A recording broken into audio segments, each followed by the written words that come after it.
Boa noite, boa noite, boa noite a você que está acompanhando nesta segunda-feira o nosso Vem para a Aula. Estamos chegando, né? Iniciando mais uma semana de isolamento social, mais uma semana de informações de muita qualidade aqui no nosso compromisso diário de 10 para 7 ou 10 para as 8, hoje, 18h50. Amanhã, terça-feira, 19h50, e na quarta, novamente, 18h50. A gente está com uma programação bem legal essa semana para a gente falar de muitas questões super atuais da política. E eu estou recebendo hoje o companheiro de lutas que muito me orgulha por estar hoje aqui comigo, não só por estar hoje aqui comigo, mas por estar na militância, junto, por eu, na verdade, estar na militância junto com ele, né? Porque eu cheguei agora ao PSOL, ao Partido Socialismo e Liberdade. O Everton é um dirigente, mas assim, de grande valor, de lutas históricas e importantes, apesar dessa cara de novinho dele, de menininho, né? Ele deixa até a barba crescida para poder ficar uma cara um pouquinho mais, né, de mais sério, mais velho, mas é um menino ainda, né? Para mim é um menino. Mas tem um valor enorme de lutas, Everton. Eu tenho um orgulho muito grande de estar no Partido Socialismo e Liberdade, de estar nessa luta ao lado de pessoas como você, de outras pessoas de grande valor, que nesse momento estão do lado certo, né? Estão tomando as atitudes corretas, estão tomando o lado da história que precisa que a gente se junte, dê as mãos, porque afinal de contas nós estamos talvez aí num dos momentos mais relevantes da democracia brasileira, desde a reconstrução da democracia, desde as diretas já, nós estamos vivenciando agora um momento importantíssimo. E eu queria, na data de hoje, até pedir para você escolher o tema, e você escolheu muito bem o tema, luta política, cenários e perspectivas, e eu queria que a gente conseguisse aí fazer um bom debate sobre essa temática, porque eu ando muito preocupado, não está fácil. O final de semana foi muito difícil por vários fatores, né? Da semana passada para cá, eu venho aí com a minha esposa, minha filha aqui em casa, a gente está vivenciando alguns dias bem difíceis aí por causa da pandemia, com suspeita de coronavírus, a gente vai fazer o exame, enfim. Então nós estamos com a cabeça também bem complicada, né? E toda essa polêmica de abertura, o governador falando em abertura, o prefeito aqui falando em abertura, sem nenhum critério técnico, nenhum critério científico, a gente vê que os caras só pensam em politicagem, né? A gente vivenciou na semana retrasada aí um problema grave de tentativa de derrubar moradias de pessoas e até agora nenhuma resposta. Quer dizer, as coisas acontecem e elas vão causando, né, uma certa indignação na gente, cara, e aí, para a gente chegar aqui, né, hoje eu acabei de receber uma notícia muito triste, né, eu tenho feito um curso de formação política em relação à questão eleitoral, e aí 2 semanas, praticamente 3 semanas seguidas, a gente está trabalhando em conjunto com alguns companheiros de vários partidos, é muito interessante que são vários partidos, e uma das pessoas que faz parte do grupo, nós somos em 5 candidatos orientados por um mesmo grupo, e um dos pré-candidatos lá de Foz do Iguaçu, um rapaz jovem, deixa 2 filhos, acabou de falecer num acidente de automóvel, Felipe Mansur, que trabalha inclusive na Secretaria da Casa Civil do governo do Paraná, não é companheiro do nosso partido, mas é uma pessoa, enfim, que estava aí também construindo seus sonhos na política, e é, assim, devastador, né, quando a gente vê que essas coisas estão acontecendo e pessoas estão morrendo. Um cara muito jovem, deixou 2 filhos, Felipe Mansur, minha homenagem a ele, muita dor pela passagem dele. Então, assim, são muitas emoções acontecendo, né? Mas a gente não pode perder o foco da discussão que a gente tem hoje, porque a democracia brasileira precisa ser refletida. Muito obrigado por estar aqui, é um prazer enorme te receber para fazer esse debate hoje. Bom, Walter, primeiro dizer que para nós é muito importante ter você à disposição do PSOL, dos quadros do PSOL. Foi muito importante essa vinda tua para o partido aqui no Guarujá. Eu acho que nos deu um ânimo aí para continuar travando as lutas justas, né, como eu costumo dizer. E veio para o pessoal recentemente, mas está na luta política há bastante tempo e do lado certo durante todo esse tempo, né? Então, eu fico muito feliz, assim, falo em nome da militância do pessoal, sem nenhum medo de representá-los nesse momento, que todos estão muito contentes, muito satisfeitos com a tua atuação, né, com a tua vinda para o partido. Isso para nós foi bastante importante, né? Você aí é um cara que, eu sempre diz isso, que se dedica ao Guarujá como poucos, né? A entender o Guarujá, a entender as dificuldades do Guarujá, entender os problemas que enfrentam, e mais do que isso, né? De propor soluções, de propor saídas, de propor alternativas, né? De saber que tem jeito, né? Que a política tem jeito, que dá para fazer, né? Com disposição de contrariar interesses de uma minoria, dá para poder sim atender o interesse de uma imensa maioria, né? Que são os trabalhadores e trabalhadoras do Guarujá. Everton, a gente está vivenciando um momento importante, porque o ano de 2020 é um ano de eleições, né? E eu queria que você fizesse uma descrição, a tua leitura, do que nos trouxe até esse momento. Claro que a gente não dá para a gente ir muito lá atrás, mas nós tivemos uma construção mais recente na história de uma eleição muito disputada em 2014, num cenário em que o pessoal sempre teve um posicionamento bastante evidenciado, embora a gente estivesse em partidos diferentes naquele momento, mas a gente fazia uma leitura muito parecida, né, da conjuntura, né? O governo do PT, ele cometeu muitos equívocos, ele cometeu muitos erros, acertou muito também, é importante que a gente deixe isso claro, né, de que a gente faz uma análise desse momento da conjuntura política, levando em conta os acertos e os erros, e o pessoal sempre teve um posicionamento em relação a isso, né? Tanto é que a gente vê naquelas pessoas que não conhecem a política ou que tentam fazer uma leitura totalmente equivocada, parcial, sectária do processo político, dizendo que a esquerda toda é uma coisa só, né? E ela não é. Né? A construção, a gente sabe que é uma construção muito difícil, é muito mais difícil para a gente se juntar do lado de cá do que para eles se juntarem do lado de lá, porque eles se juntam por qualquer motivo, principalmente quando eles veem a possibilidade de pôr a mão, né, nas estruturas do Estado, no dinheiro público, enfim. E do lado de cá a gente tem valores, a gente tem ideologias, a gente tem crenças em relação ao que é a gestão pública, ao papel do Estado, enfim. E aí, em 2014, nós tivemos um processo eleitoral que foi polarizado entre o PT e o PSDB. E deu no que deu.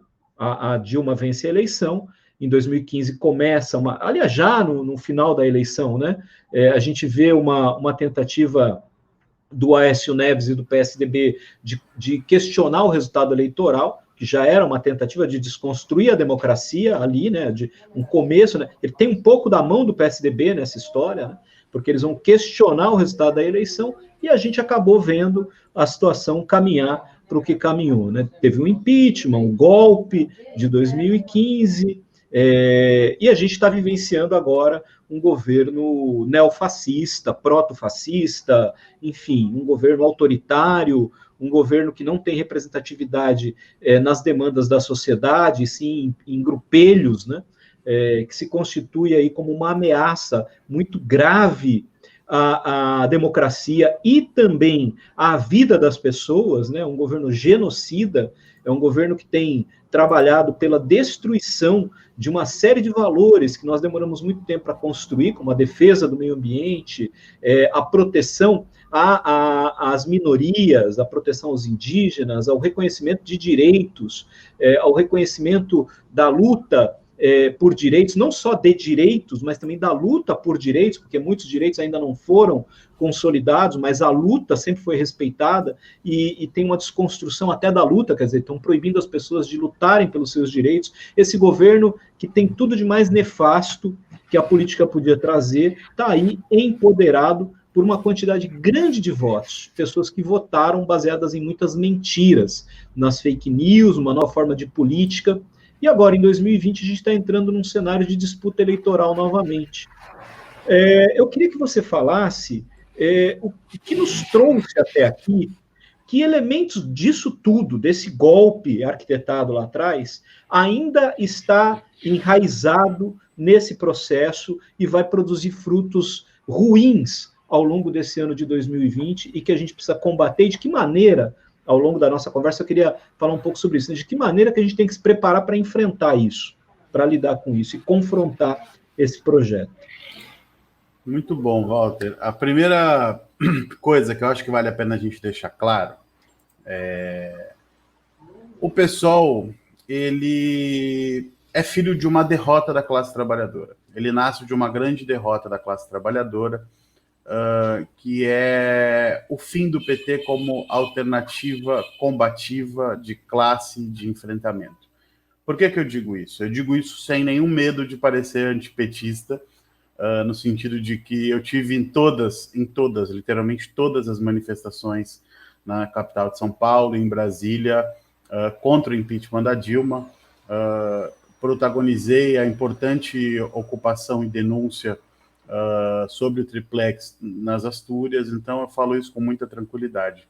O PT, ele nasce de um ascenso da classe trabalhadora, de um momento de ascenso, de vitória do novo movimento sindical, dos movimentos populares, da redemocratização, da reorganização da classe trabalhadora, de toda a estrutura da classe trabalhadora. Então, ele nasce num momento muito rico para a classe trabalhadora.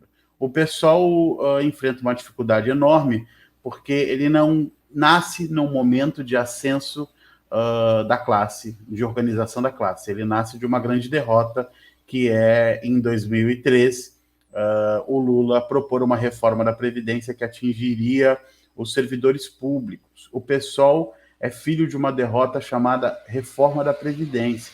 A luta contra reformas da Previdência que prejudicam os trabalhadores não é coisa nova na nossa história, ela está no nosso DNA fundacional, né? Então, acho muito importante para as pessoas que não, o PSOL, o PT, né, são a mesma coisa. Não são. A história do PSOL é uma história de ruptura com o Partido dos Trabalhadores. E aí costumam me dizer o seguinte, mas quando vocês chegar lá, vão fazer a mesma coisa. Esse povo chegou lá.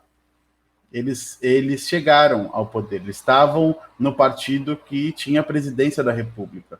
E eles, para defender os seus ideais, né, a fundação do PSOL, para defender os seus ideais, suas bandeiras, né, a defesa da classe trabalhadora, rompeu com o governo, né, por não aceitar. E romper com o governo tem muitas implicações, né? A fundação do PSOL foi uma tarefa completamente difícil. É o primeiro partido fundado nesse esquema de coleta de assinaturas, né, nessa nova lei de fundação de partido. Então, foi uma tarefa exaustiva e cansativa, e é importante que as pessoas saibam que os militantes do PT estavam proibidos de assinar pela fundação do PSOL. Eu não sei se as pessoas têm essas informações, mas elas são completamente importantes para nós. Aí, entrando mais para a tua pergunta, que eu acho que essas informações são importantes para saberem de onde que a gente vem e do que a gente propõe, eu voltaria um ano antes, que é 2013. 2013 é um ano muito fundamental para o Brasil, é um ano de ascenso das lutas sociais, e o que dava o tom das marchas em 2013 era, primeiro, a defesa do serviço público. As pessoas queriam mais direitos, mais serviço público, mais Estado, em última.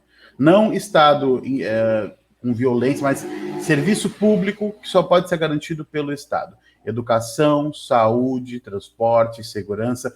Era disso que as pessoas falavam inicialmente em 2013. A direita atacou esses movimentos. Você está mutado, Walter, eu acho. Opa. Verdade. Perdão, uma questão rápida, né? Muita gente talvez não consiga compreender que a luta por mais Estado não significa por mais estrutura, por mais funcionalismo, é uma luta por serviço público, né? Por entrega, por devolução daquilo que é tomado das pessoas na forma dos impostos, nas contribuições, porque o Estado brasileiro, ele toma demais e redistribui de maneira muito desigual, né? Então, quando você fala que as pessoas queriam mais Estado e querem mais Estado, porque elas nunca deixaram de querer mais Estado, significa que elas querem eficiência de serviço público numa leitura bastante necessária de ser feita, de que a natureza do serviço público ela não pode jamais se confundir com a natureza do serviço privado. E aí é que está a diferença entre os que defendem um Estado forte, os que, como eu sei, que é a postura de quem defende que a educação, a saúde sejam sistemas públicos, porque é necessário que assim o sejam, mas que sejam eficientes, que entreguem qualidade para as pessoas, porque elas merecem isso, né?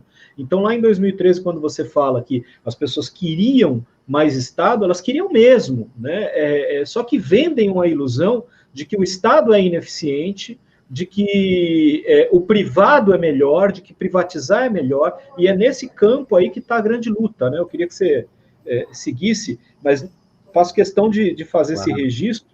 Tem muita gente que entende totalmente equivocado, né? Essa leitura, né? O Estado é necessário, fundamental, né? Quem defende serviço público defende a presença do Estado. Exatamente, Walter. Tu tem toda a razão. É exatamente isso, assim. E as pessoas foram para a rua pedindo garantia dos seus direitos, o acesso à saúde, educação, serviços mais básicos que o Estado tem que oferecer, né? E a direita inicialmente deslegitimou, atacou essas manifestações e depois disputou palmo a palmo delas. Disputou a narrativa. Eu não sou dos que dizem que de 2013 saiu tudo de ruim. De 2013 teve crescimentos importantes do próprio PSOL. O PSOL cresce muito em 2013. Tem um crescimento fundamental e importante do MTST e das ocupações, né? Eu faço questão de saltar aqui, logo que aconteceu em seguida, a Copa do Povo, que era uma das maiores enfrentamentos aos gastos da Copa, a corrupção na Copa, que foi feito pelo MTST, por exemplo, né? Então teve crescimentos à esquerda não petista e teve crescimento à extrema-direita, porque as pessoas se engajaram mais no debate político e tomaram posições a partir dali, né? E o que elas tinham como status, como o governo, era, na percepção delas, um governo de esquerda. Então teve uma reorganização da direita e a direita ir para as ruas. Teve um sintoma muito ruim em 2013, que é no momento em que as pessoas proíbem a participação dos partidos na manifestação. Bem, eu tenho 27 anos agora, eu carrego a bandeira do meu partido desde muito jovem, com essas pessoas nos atos ou não. Então, no momento que retiram a possibilidade dos partidos de estarem lá com as suas bandeiras, com a sua identidade, aquilo já trazia um elemento, uma semente do que a gente ia viver de proto-fascismo, dessas reorganizações depois, porque democracia se constrói com partido, né? Então, a gente vê ali um elemento preocupante. Em 2014, essa eleição hiperpolarizada entre Dilma e Aécio, e a polarização, é importante que a gente diga, a polarização, ela é um elemento das contradições da política. Quanto mais contradições, mais polarização. E ali as contradições, elas estavam se chocando. Ali o clube militar foi para um lado, né? O Bolsonaro foi para um lado, a direita tradicional foi para um lado, os privatistas foram para um lado, os homofóbicos, como o Silas Malafaia, foram para um lado, e nós, que defendemos os direitos, as liberdades individuais, a classe trabalhadora, a gente tinha que ter o nosso lado, naquele segundo turno, né? Essa eleição foi marcada, de 2014, por essa polarização muito grande, né, entre Aécio e Dilma, e para nós também foi muito marcada pela candidatura do pessoal, que trouxe para o debate público pautas que nunca tinham aparecido num debate presidencial antes, né? Pautas de enfrentamento às desigualdades com muita firmeza por parte da Luciana, denunciando o mercado financeiro em todas as suas intervenções, denunciando esse sistema de acumulação e também denunciando a opressão, falando de transfobia pela primeira vez na história de um debate presidencial, falando de homofobia, falando de direitos da população negra, né, falando de direitos das mulheres com muita contundência. Então, essa eleição é marcada por esse grande embate. O que acontece depois dessas eleições é que Dilma diz o seguinte: eu não mexo nos direitos dos trabalhadores nem que a vaca tussa. E mexeu. A Dilma assume, nomeia um banqueiro para cuidar da economia, né, Joaquim Levy. a Dilma, meia Cátia Abreu, para o Ministério. Lembremos que Joaquim Levy esteve no início do governo Bolsonaro na equipe do Paulo Guedes. Exatamente. A referência dele é exatamente essa, né? Exatamente. Levy e Paulo Guedes vêm da mesma escola econômica, né, com os mesmos princípios. É importante mesmo que a gente diga. Nomeia Cátia Abreu, né, ou seja, e ataca as viúvas, começa tentativas de pequenas reformas trabalhistas, de mexer em alguns direitos da classe trabalhadora. O problema é que esse modelo de pactuação do PT, de pactuação de classe, de conciliação entre as classes, ele foi encerrado não pela classe trabalhadora e nem pelo PT. A crise econômica do Dilma II fez o PT ter que escolher um lado. Se ele estaria do lado dos trabalhadores ou se ele estaria do lado dos mais ricos, né? E quando a gente diz mais rico, nós não estamos falando do cara que mora ali na frente da Enseada e que tem um carro parcelado, nem da Pitangueiras, ou que tem 2, 3 apartamentos. Nós estamos falando dos mais ricos do país. Nós estamos falando de quem tem dinheiro realmente. Não estamos falando da padaria, entendeu? São os 2 milhões de brasileiros que concentram quase a metade da riqueza do país, né? Exatamente. É bom a gente dizer isso, senão as pessoas confundem o que a gente chama de mais ricos, né? Então a Dilma teve que escolher lado, e o lado naquele momento foi o lado dos mais ricos. Taxou e atacou direitos. Isso fez com que o tecido, que a base social que sustentava a Dilma, ela ruísse, né? Teve muitos problemas. A opção econômica da Dilma trouxe desemprego, trouxe desespero para o conjunto da classe trabalhadora, e aí a direita viu a oportunidade perfeita de retirá-la através de um golpe, sem um crime de responsabilidade que tivesse de acordo com isso. Eu falo isso sem nenhum medo, nem de parecer petista, nem de parecer antipetista. Acabei de dizer como o PSOL foi fundado, e nós estávamos do lado certo da história naquele momento, né, que era o lado de defesa da democracia, de defesa do mandato de uma presidenta eleita, e lutamos. Nós somos o único partido da oposição que não tinha cargos no governo a se posicionar contra o impeachment. Nós nunca tivemos nenhum cargo nos governos petistas. A gente estava se posicionando naquele momento, mesmo sabendo que o debate na sociedade era muito duro, se posicionando porque o Plínio dizia o seguinte: só vale fazer política se for para sair com mais dignidade do que quando entrou. Então, nós não queremos sair sem dignidade. Se a gente tinha uma avaliação de que lutar contra o golpe era o correto a se fazer, então foi o que nós fizemos, apesar das dificuldades que isso envolvia, né? Enfim, a partir daí se polarizou muito, né, Walter? Essa foi a eleição muito marcada em 2014, que desencadeou no golpe, né, que a gente viveu aí, e que tem as suas raízes aí, que tem os acontecimentos que precederam, envolve tudo que a gente vive hoje.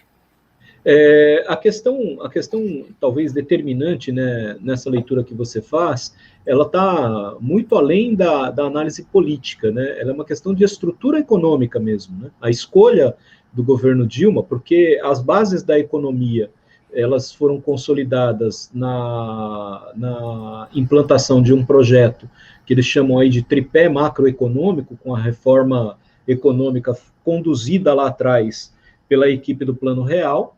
Então, essa história de superavitar a receita, segurar dinheiro, falar no popular, né? Tudo que entra na mão do governo, qual é a ideia, né? No governo central brasileiro, o que eles fazem? Separa primeiro o dinheiro de pagar a dívida. Essa é a lógica. Separa primeiro o dinheiro do banqueiro. Primeiro é o dinheiro do banqueiro, depois a gente vê o que faz com o resto. Aí eles veem, não, mas é que tem um comprometimento de receita muito grande, porque a previdência, a saúde, a educação, então não sobra dinheiro para investimento. Não sobra dinheiro para investimento não é porque tem um comprometimento, é porque primeiro separa o que vai pagar da dívida. Então nunca se discutiu a questão da dívida. Agora a dívida também, ela está associada a uma política econômica que é de gerar ativos para o mercado financeiro para poder pagar uma conta de hoje. Também é uma escolha, né? De acertar a vida de governadores nos acordos políticos, de prefeitos que administram mal as cidades e depois vão correndo no caixa central para pedir dinheiro, aí o governo tem que ir lá e salvaguardar todo mundo e fica emitindo dívida, emitindo dívida, emitindo dívida, e aí é óbvio, o mercado financeiro quer mais é que emita dívida mesmo, porque quanto mais emite dívida, mais eles ganham. Então, sim, a leitura que o pessoal faz é de que o Estado brasileiro é grande o suficiente para entregar para as pessoas o que as pessoas precisam. Mas os governos, principalmente o segundo governo da Dilma, do primeiro para o segundo, ele já faz uma escolha, né? Que é de pôr mais dinheiro ainda na mão de banqueiro. Essa é a lógica. Por isso que o pessoal tem uma contrariedade grande com relação à questão da política econômica do governo Dilma, fora da questão política, fora das diversas outras questões que são relevantes e tal, mas é um pouco isso. Não tem discussão sobre a auditoria da dívida, não tem discussão sobre a escolha que faz em relação ao superávit primário, não tem discussão sobre essa questão de reformas, né, como você falou, que eles ficam, hoje, né, eles dizem que são contra a reforma da Previdência, mas no governo da Dilma e no governo do Lula também, né, fizeram reforma de Previdência, falaram de reforma Mais de do Previdência. que isso, fizeram em vários governos do estado, né? A Bahia, enfim, o Agora, Ceará, né? Rio Grande do Norte, o próprio PCdoB no Maranhão, enfim. Não está nem no passado isso, ele está agora, né? Essas contradições que eles guardam de agora, entende? Não abriram mão desses preceitos ainda. E tem espaço, Everton, para essa crítica num momento como esse que nós estamos vivendo? Porque a polêmica agora é a seguinte: nós estamos combatendo um inimigo, que é um inimigo poderoso, que é um inimigo que, entre aspas, representa todos os valores que nós combatemos, né? E ideologicamente é necessário que a gente combata isso mesmo, porque eles tiram ali do esgoto da política, né? Saiu tudo de pior para ocupar a presidência e os ministérios, e agora está piorando a situação, porque para ele se segurar, ele está indo lá no Centrão e pegando o pior do Centrão para dar sustentação política para ele, e a gente precisa mostrar essas coisas, essas incoerências, né? Como você falou das reformas de previdência nos estados. Então, vários governos petistas, do PSB, do PCdoB, fizeram a reforma da Previdência, exatamente igual à reforma da Previdência que foi feita pela equipe do Paulo Guedes. A mesma reforma do Marinho, essa reforma horrível que tira direitos e que prejudica a aposentadoria dos mais pobres, que prejudica a vida dos mais pobres, dos mais vulneráveis. Eles falam em combater privilégio, mas eles acabam, por exemplo, com a sobrevivência de quem ganha 2 salários mínimos. Não existe 2 salários mínimos. Eles limitam a aposentadoria e a pensão basicamente a um salário mínimo e qualquer coisa. A gente bate nisso, mas ao mesmo tempo temos que bater num governo que trucida a gente. Como é que a gente faz aí? Como que faz, né? A construção da frente ampla. Quais são os limites da construção da frente ampla? A primeira coisa, assim, eu acho que é impossível derrotar o Bolsonaro sem frente ampla. É impossível. A frente de luta contra o Bolsonaro, essa frente tem que ser composta por aqueles que dizem com clareza: o Bolsonaro precisa sair da presidência da República, o Bolsonaro precisa sofrer um processo de impeachment, de cassação da chapa, o país não aguenta 4 anos de Bolsonaro. Essa frente precisa ser composta por esses que dizem isso com clareza e sem medo.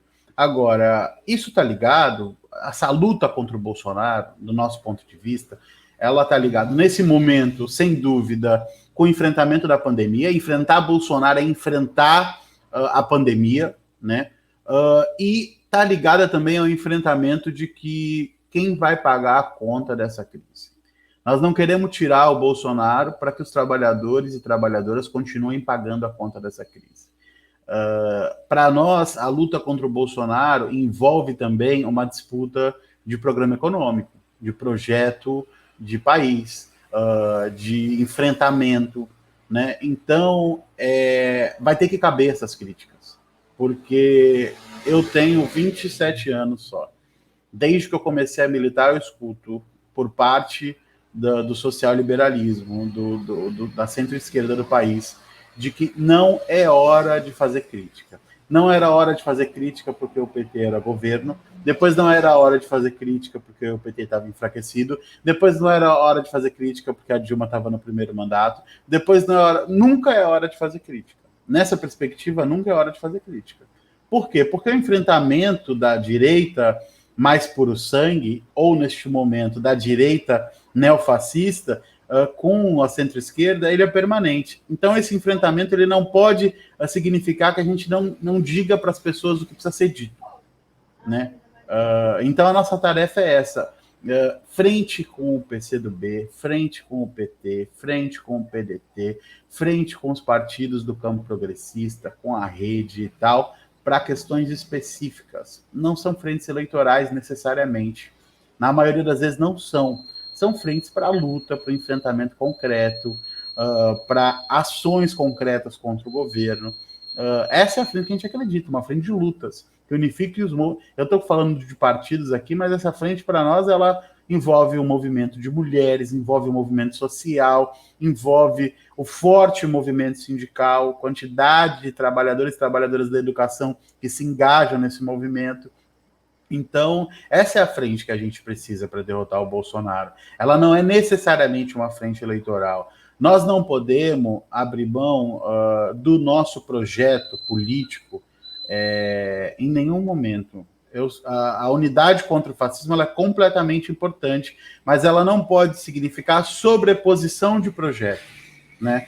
Porque o que acontece? Na verdade, quando a gente adere a uma frente sem fazer críticas, na verdade nós estamos aderindo a um programa que não é nosso. Eles não estão... A composição da frente de esquerda, e aí eu acho assim, é importante dizer que tem várias frentes sendo construídas nesse momento. Uma frente do campo da esquerda brasileira, uma frente mais ampla do que isso, a frente ampla, amplíssima, que aí envolve Luciano Huck, às vezes envolve até Dória, às vezes envolve Witzel. As pessoas precisam entender o quanto que a política está em movimento e quais são as tarefas de cada frente em cada momento, né? A frente de esquerda, na minha opinião, ela é uma composição da esquerda que governou o país por 13 anos, da esquerda que teve uma experiência no governo, com a oposição de esquerda. Ou seja, a frente de esquerda seria uma composição do PT, PCdoB, com uma composição com o PSOL, PCB, MTST, entende? Que são movimentos que tiveram na oposição de esquerda durante todos esses anos. Enfim, fazer frente sim, mas ela tem seus limites, nós temos que entender os limites e não podemos abrir mão da crítica, porque a crítica faz avançar. A crítica ela é importante, inclusive nesse momento. Everton, nós temos algumas pessoas que estão mandando mensagens para a gente. Professor Orlando, boa noite. A Lei Escalafobética chegou para dar uma boa noite para a gente aqui também. Está falando que adorou a vinda para o PSOL, também adorei estar junto contigo, inclusive. E sábado a gente tem o Sarau Escalafobético, não podemos deixar de divulgar isso, né? Vai ser muito legal. No sábado, a gente vai falar um pouco mais durante a semana. Sueli, companheira Sueli, de luta, de muita força, também chegou por aqui. A Márcia Guedes mandando um oi. Márcia que está com vários projetos e lives e falando de poesia, de cultura. Guilherme Prado também chegou para mandar um que dupla. Que dupla não, que trio agora, né? O Guilherme que trabalha incansavelmente lá no Livres, né? E que está num grupo de estudos também fazendo um contraponto importante sobre a questão da pandemia, né? Confrontando as autoridades que falam em reabertura, mostrando fatos científicos para confrontar essa política de flexibilização do isolamento social, deixando claro que flexibilizar o isolamento social nesse momento significa matar mais pessoas, é morrer mais gente. Isso tem que ficar bem claro, né? Bem claro. O Orlando está mandando uma pergunta aqui, eu acho que é importante, né? Ele sempre questiona muito sobre essa questão do tamanho do Estado, e ele está aqui falando, e gostaria que a gente falasse sobre a ideia que o pessoal tem sobre que tamanho o Estado deve ter em relação ao privado. Acho que ele quer falar dessa questão, dessa dicotomia entre público e privado, essa questão entre Estado mínimo, né, e privatizações, enfim. Você quer começar falando sobre isso? Pode ser. Na verdade, o pessoal não defende só uma economia sob controle do Estado. O pessoal defende um Estado sob controle dos trabalhadores, sob controle das maiorias. Eu acho que isso é muito importante dizer. quando a gente diz defesa da democracia, defender a democracia, nós às vezes não expressamos isso da forma mais correta. Nós estamos defendendo uma democracia limitada, que não chega em todos os bairros, que não chega para toda a população. A democracia que o pessoal defende é radicalmente diferente dessa. Ela é muito mais profunda, ela envolve participação popular, ela envolve debate político, ela envolve conselhos de participação efetiva das pessoas. A democracia que a gente defende não é uma democracia em que os que constroem a riqueza desse país, a classe trabalhadora, apertam um botão de 4 em 4 anos ou de 2 em 2 anos. A democracia que a gente defende é muito mais profunda do que isso. Então, a gente defende uma economia sob controle do Estado, mas um Estado sob controle dos trabalhadores. Ou seja, em última, é uma economia sob controle das maiorias, né, dos 99%, que a gente costuma dizer, daqueles que trabalham e de que têm condições de decidir o futuro, seu próprio futuro, né, tem condições de decidir a nação. Falando mais especificamente do momento que a gente vive hoje, da realidade mais concreta, baixando um pouco mais a terra, o pessoal defende em que todos os serviços essenciais para a vida precisam estar sob controle das maiorias, né? Isso quer dizer que não pode privatizar a empresa de água, a água é um serviço essencial, que não pode privatizar a energia, de que não pode privatizar a comunicação, que hoje é fundamental, internet, telefones, etc., que não pode privatizar a educação, saúde, né? Eu acho que nesse momento de pandemia, o SUS se agigantou, né? Acho que as pessoas podem ter a noção do que é o SUS e da importância da defesa do SUS, né?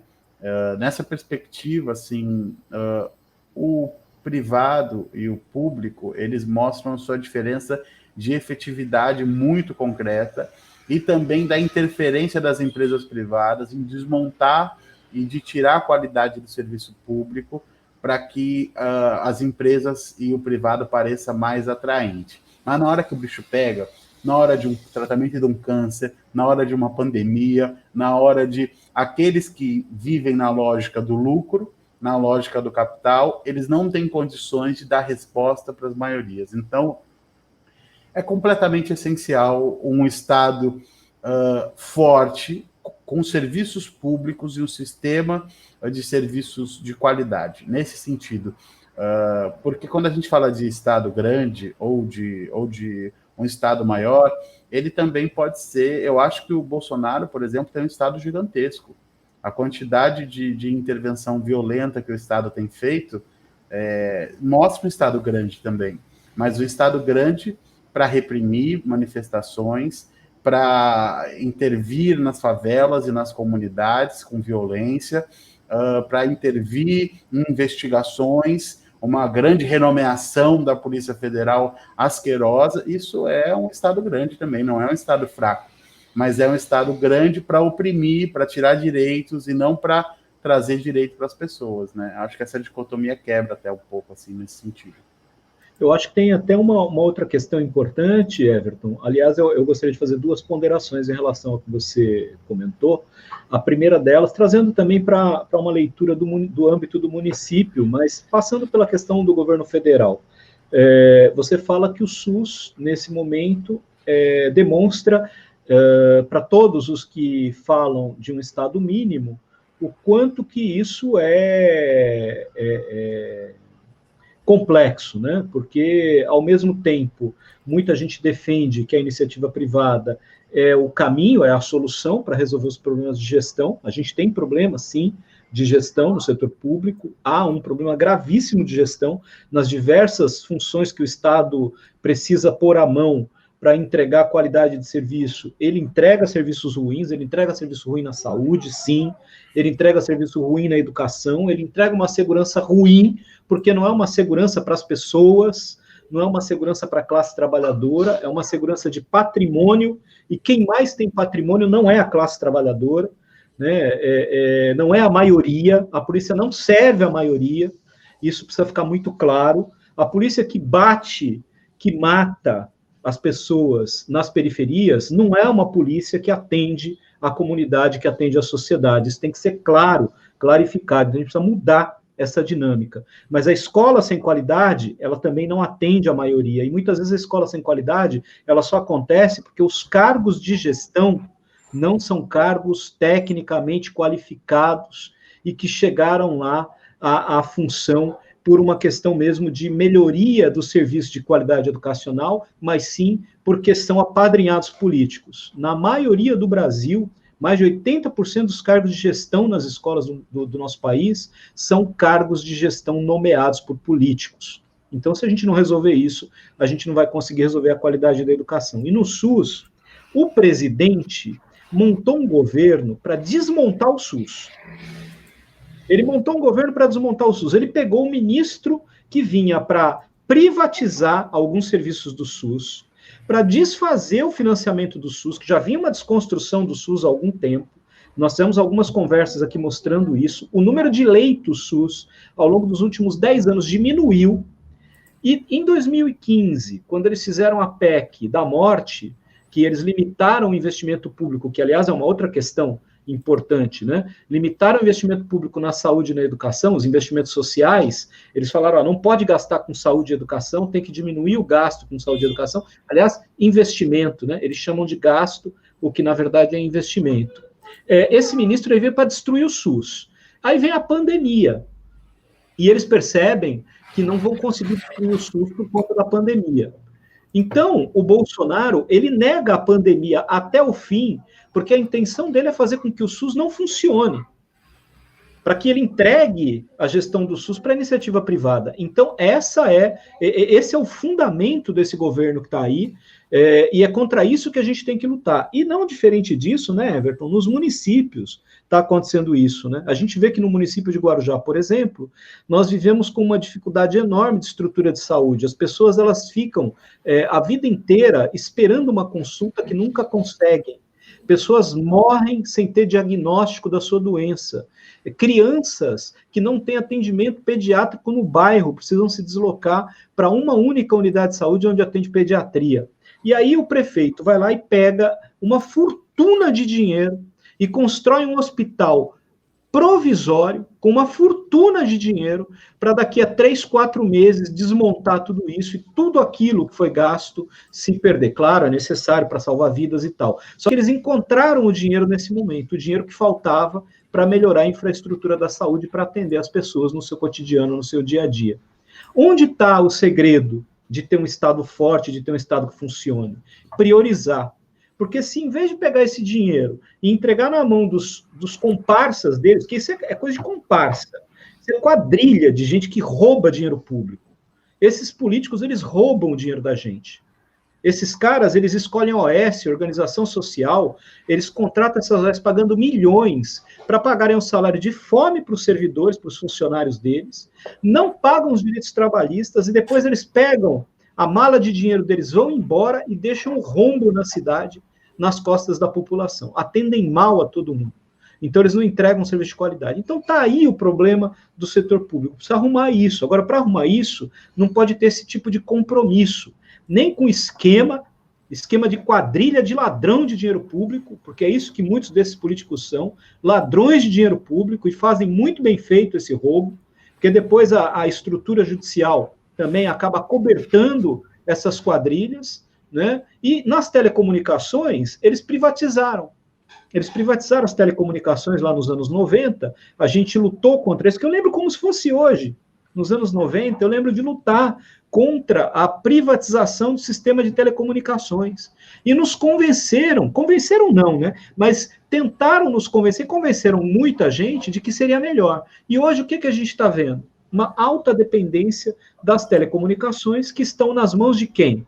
De grandes empresários, empreendedores, que são as grandes fortunas do mundo.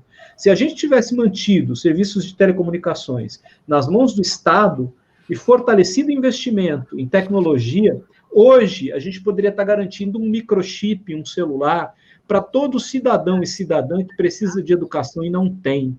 Porque nós temos milhões de crianças hoje que estão colocadas para fora do sistema educacional em meio a essa pandemia, que não têm o direito de estudar, porque não é dada a eles a condição de estudar, porque eles não têm acesso à internet. E por que eles não têm acesso à internet? Porque o Estado precisa pedir, por favor, por favor, para as telecomunicações são privadas.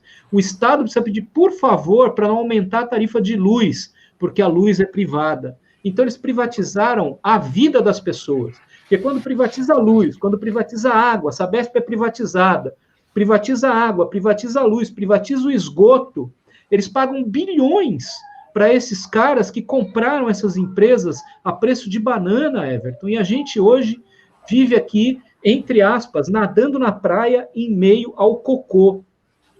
Porque é isso, né? O cocô, metade do cocô do Guarujá vai para a Praia do Perequê. Eu mostro isso para os meus alunos, eles ficam assustados, porque não tem saneamento básico. Porque a saúde, a vida da gente está privatizada. Por causa desses políticos que defendem o tal do Estado mínimo. Como é que a gente pode ser a favor disso, gente? Me digam, você que está ouvindo a gente aí, você que depende disso, porque todo mundo depende de luz, depende de esgoto, depende de água, depende de telecomunicações, nós temos que lutar por fortalecer um projeto em que a gente comande o orçamento público e não entregue o dinheiro que é nosso nas mãos desses bandidos, que são bandidos. Acho que sobre isso, Walter, a primeira coisa é que tem um terceiro campo aí, que são a propriedade comum, né? Aí já fazendo uma referência aos camaradas que estão ouvindo lá no Livres, que enquanto trabalham, porque amanhã é terça-feira, é dia de entrega do Livres, eles estão nos ouvindo. E a propriedade comum também, né? O cooperativismo, né? Eles são fundamentais, inclusive, para esse processo de auto-organização da classe, sem dúvida. Então, além do Estado, além da propriedade privada, tu tem o que é comum, né? Às vezes as pessoas perguntam assim, tu é comunista, mas o que é ser comunista? Eu digo, ser comunista é ser militante do comum, né? Em última, nós somos militante do comum. E sobre isso, tu tem toda a razão no que diz, e o buraco é até um pouco mais embaixo, né? Os políticos que defendem essa interferência do privado, esse favorecimento do privado, esses esquemas, eles são, em última, marionetes dos grandes empresários, são marionetes dos que detêm a riqueza e que exploram nesse país, dos que roubam os cofres públicos. Eles são simples marionetes que vêm das grandes empresas, das grandes corporações, né, para assaltar os cofres públicos. No fundo, eles são uma peça até menos relevante, no sentido... Ladrões de galinha, né? Eles que cumprem, eles que fazem o papel sujo, eles fazem o papel sujo, né? Eles fazem o papel tenebroso, se prestam ao papel de roubar da maioria para colocar nos cofres das empresas para receber uma migalha em troca desse serviço sujo que fazem.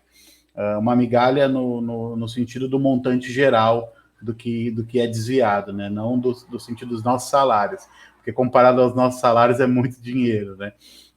Enfim, isso é um problema muito grave. E isso que está colocado aí em última é o que a gente disse lá no começo, assim, qual é a nossa disposição de enfrentar isso? Porque para enfrentar isso precisa contrariar interesses. Quem governa contraria interesses. Esse negócio de governar para todos, ele não existe.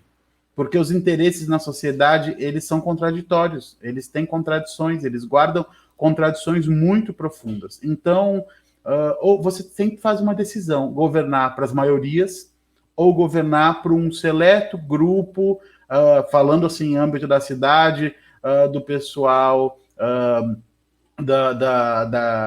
que fornece o serviço de limpeza, né? A empresa que fornece o serviço de limpeza, a empresa de transporte, a empresa de... Enfim, ou você governa para esses grupos, né? Ou você governa para atender os interesses daqueles que têm déficit habitacional, daqueles que vivem em submoradia, daqueles que pegam ônibus lotados, né? Para governar precisa ter lado, precisa escolher de que lado que vai estar, e precisa ter disposição de contrariar interesses, e contrariar esses interesses é um ato muito difícil, porque isso tem consequências, né? O parlamento é composto sempre por uma maioria de deputados que estão a serviço dessas empresas, ou de vereadores que estão a serviço dessas empresas, que têm as suas campanhas financiadas legal ou ilegalmente por elas, né? Em última... Agora é ilegalmente, né? Porque não pode mais ter... Não pode, mas a gente sabe como isso funciona, e que em última estão ali para proteger os interesses, fazer esse serviço de ladrão de galinha mesmo, para receber os seus trocados no fim do mês, né? Essa é, infelizmente, o que a classe política majoritariamente se presta a esse papel desprezível. O Arrimad mandou um boa noite para a gente. A Gabriela, boa noite, Arrimad.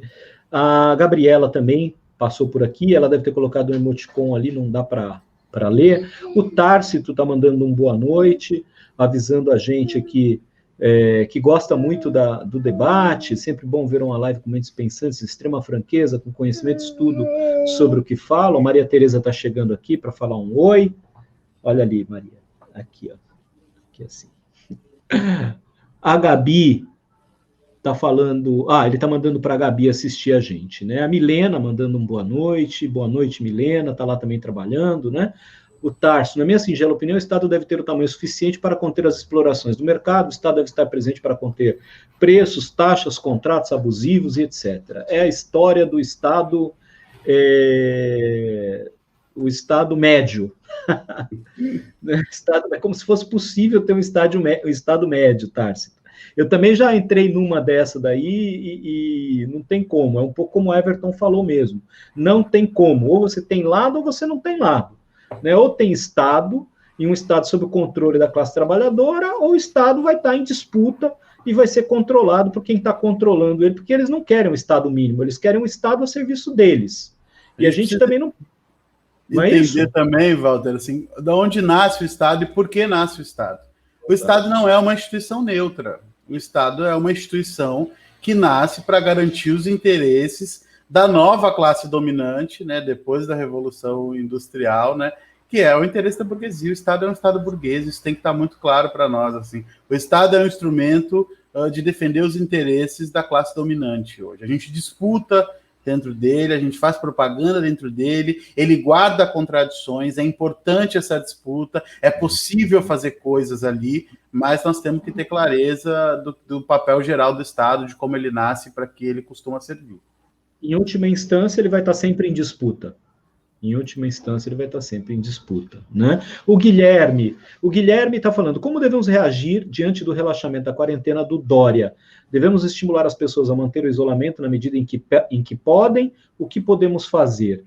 O Kim está falando da necropolítica, que só avança. No governo Bolsonaro extinguiu os 35 órgãos de caráter nacional que garantiu a participação social, o Conselho Nacional das Cidades, Conselho Nacional sobre Drogas, de combate à discriminação, promoção dos direitos LGBT, Conselho Nacional de Política Indigenista e por aí vai. Realmente desconstruiu, né, as políticas de participação da sociedade. O Guilherme, outra forma de apropriação da riqueza que temos que discutir é aquela além de Estado e mercado comum, e você já falou sobre isso, ainda que o Estado crie a vacina do coronavírus, ela tem que ser comum e de acesso a todos e não estatal. Ampliar o espaço da tecnologia aberta na economia, da propriedade coletiva, cooperativa comunitária, são também nossos desafios. Aliás, essa questão do comum, ela é muito importante.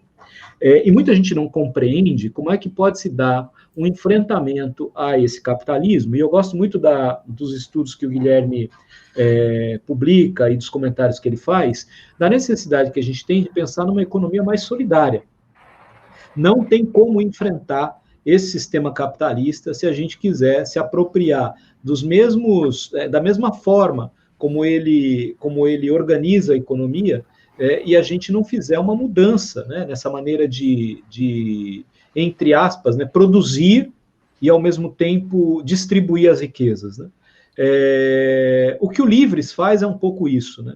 O trabalho do Livres, para mim, é um exemplo importantíssimo e tem muita coisa importante acontecendo em relação à economia solidária. Por exemplo, a criação das moedas solidárias, a criação de bancos comunitários, sistemas de banco que funcionam para manter o dinheiro na comunidade, o dinheiro circular na comunidade. E o Estado, ele poderia fazer isso. Você percebe hoje, por exemplo, a história do Corona Voucher, Everton, me chamou muito a atenção. Por que demorou tanto para a Caixa estruturar o atendimento? Porque tem lá uma disputa comercial entre a Caixa Econômica Federal e as fintechs.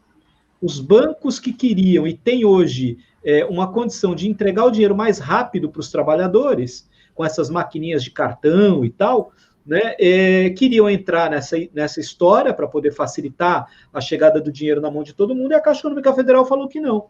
Ela queria, porque queria abrir milhões de contas digitais para ela poder concorrer com esses bancos. E aí o Estado cria um mecanismo que dificulta a sobrevivência do cidadão, porque tem gente que até agora não conseguiu receber o dinheiro, dorme na fila porque não consegue ser atendido na agência bancária, porque a Caixa Econômica Federal quer entrar numa competição para poder ser um banco digital de maior tamanho do que os bancos que estão aí competindo no mercado. Quer dizer, que Estado é esse? O banco é público, mas ele é público para atender a que tipo de interesse? Então, essa é a questão. Se fosse um banco comunitário, né, em cada cidade tivéssemos um banco comunitário, e a moeda que circulasse fosse uma moeda que fosse transformada em consumo dentro das comunidades, com certeza a gente teria muito mais condição de atender a essa camada da sociedade que está desatendida, desassistida por sistemas bancários, etc. Não sei o que você pensa disso também. Corretíssimo, corretíssimo. Eu acho que essa é a grande contradição do sistema, né? Ele sempre coloca as taxas de lucro, o crescimento, acima das necessidades materiais mais objetivas, mais elementares do conjunto da classe que constrói a riqueza no país. Acho que a gente falou bastante, Walter, de perspectiva, de possibilidades, até de governança. Acho que foi muito importante. Acho que seria importante a gente falar também do bolsonarismo. O que é esse bolsonarismo? Como enfrentá-lo nesse momento, né? O que envolve isso? A primeira coisa, a gente precisa entender o governo Bolsonaro. Ele chega à presidência, eu digo o seguinte, ele chega através de muitas mentiras e algumas verdades difíceis de encarar, né? As muitas mentiras são a campanha de fake news, uma campanha criminosa, uma campanha de difamação de reputações, uma campanha de manipulação do conjunto da classe trabalhadora, e a gente precisa entender que essa movimentação, essa corrente bolsonarista, que ela é até um pouco maior do que a própria figura do Bolsonaro, ela tem um forte conteúdo fascista mesmo, e ela tem audiência de massas, ou seja, muita gente a escuta, muita gente contém como uma escola política séria, né? Uma tradição política aí que vem ganhando força com essa característica profundamente fascista mesmo, né? Não tem outro nome para poder dar para isso. O Bolsonaro, quando ele é eleito, ele diz o seguinte aos militantes, aí falando do PSOL, né? Ele cita nominalmente ao PSOL e diz: vocês têm 3 opções. A ponta da praia, né, no sentido aí de desova de corpos durante a ditadura militar, a prisão ou o exílio, né? O Bolsonaro vá à presidência fazendo essa ameaça concretamente, sem nenhum constrangimento. O Bolsonaro, ele deveria ter sido parado há muito tempo. A gente pode falar sobre quando ele disse que Maria do Rosário não merece ser estuprada. A gente que conviveu com o Jean, eu tinha debates muito acalorados com o que envolvia o mandato do Jean e etc. Mas a perseguição que ele fazia ao Jean dentro do parlamento era um treco assim inaceitável, era muito violento mesmo, né? Essa saída do Jean do parlamento e esse autoexílio dele tem muito a ver com essa violência que era feita ali dentro daquele espaço, era um ódio muito forte. Só quem vive isso sabe, né, Everton? Com certeza. Só quem vive isso sabe, né? É uma coisa muito tenebrosa, muito difícil de lidar. Ele deveria ser parado no mínimo aí, mas eu acho que a coisa ficou assim completamente insustentável durante a votação do impeachment, quando as pessoas estão ali falando pela família, por Deus, tá? Um monte de coisa muito absurda, mas nenhuma chegou no nível de absurdo de homenagear um torturador. E o torturador da própria Dilma, né? Homenagear um torturador em que torturou mulheres das formas mais bárbaras possíveis, fez coisas na tortura que a gente tem até constrangimento de falar. Aquele momento era um momento para ele sair dali algemado. Nós não podemos ter esse nível de tolerância com os intolerantes, entendeu? Não dá. Homenagear um torturador dentro da Câmara dos Deputados e isso ser banalizado como uma coisa comum, normal, foi só uma declaração de voto, é muito grave. Então eu estou dizendo isso para a gente trazer uma caracterização mais profunda do que é o bolsonarismo. O bolsonarismo é o que tem de pior e mais atrasado na política. O bolsonarismo é o que tem de mais ignorante, de mais violento, né? É uma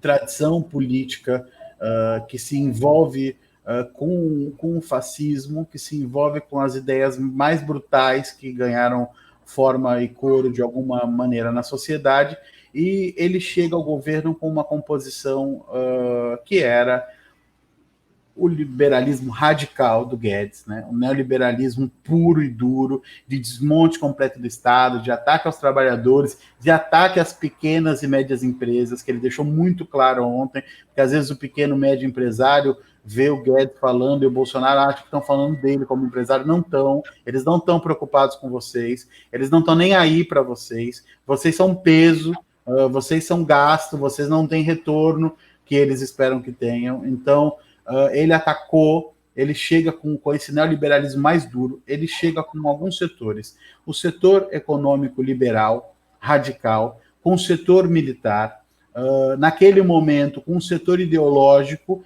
que é uma composição do ministro das Relações Internacionais, que fala barbaridades, que é uma vergonha internacional, que cada vez que ele abre a boca, me falta esconder debaixo da mesa de vergonha. É uma coisa assim vergonhosa para o Brasil ter um ministro que diz tamanha barbaridade, que é composto também esse núcleo ideológico pelos dois ministros da Educação, né, tanto pelo que deixou quanto pelo Weintraub, e também por Damares, né, ali cumprindo um papel hiperconservador, e tinha um quarto setor, que agora começa a se desmontar de alguma forma, que era o setor lavajatista dentro do governo. Então, essas quatro setores compunham uma coalizão de disputa de poder, de projeto autoritário, de desmonte do Estado, de enfrentamento aos avanços das liberdades individuais, que é o caldo bolsonarista, né? Eles guardam contradições entre eles agora, né? A gente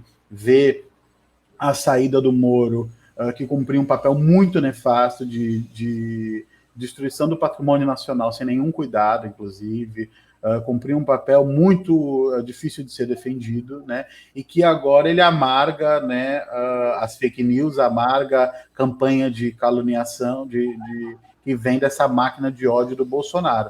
Então, o bolsonarismo ele é isso, mas ele tem, eu digo o seguinte, né? O Bolsonaro ele é o presidente eleito que mais cumpre o programa de governo, né?